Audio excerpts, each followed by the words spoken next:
My name is Gideon Coleman, and I'm an executive coach with K Street Coaching. My clients in Washington, D.C. and around the world include leaders in business and government, the nonprofit world, and holders of elective office.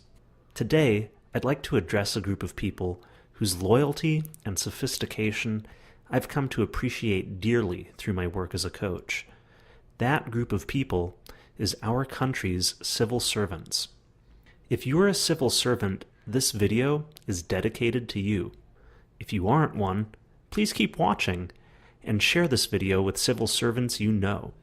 I work with my coaching clients to remove barriers to fulfillment, dignity, and power. Frequent stumbling blocks along this path are promises we've made, oaths and vows that take on new meaning over time. Today I'll start by sharing an example from my own life. When my wife and I got married, we exchanged vows. We signed a marriage contract that now hangs on our wall.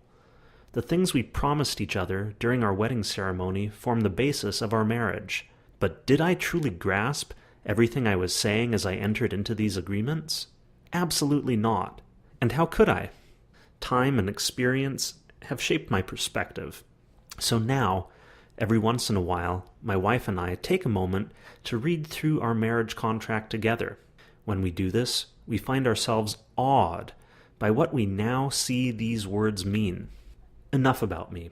Today, I'm here to ask you to think in much the same way about words you have spoken, a promise you've made that have defined the course of your life. The words I'm talking about are the oath of office you took when you embarked on your career as a civil servant. This oath defines your relationship to your work and to our country.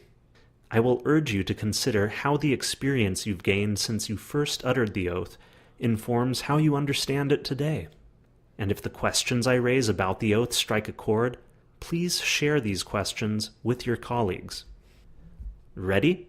As I recite the oath, please take a moment to remember the day you first took it, where you were in life, what you were thinking, and what, at the time, you couldn't have possibly known. Here we go. I do solemnly swear that I will support and defend the Constitution of the United States against all enemies, foreign and domestic, that I will bear true faith and allegiance to the same, that I take this obligation freely, without any mental reservation or purpose of evasion, and that I will well and faithfully discharge the duties of the office on which I am about to enter. So help me God. Now, I have in mind to keep this video short. I'm going to focus on the first clause of the oath, and I'm only going to ask three main questions: who, what, and how, and I'll briefly elaborate on each of them. The first question is who? Who are the enemies, foreign and domestic, against whom you've sworn an oath to defend the Constitution? Some enemies may be obvious, and if you're already clear who they are, please list them out. But if you aren't clear, please think about it. Who might they be? It's not for nothing that you swore to defend the Constitution against enemies, foreign and domestic. Maybe take the time to chat with your colleagues and see what they say. The second question is, what?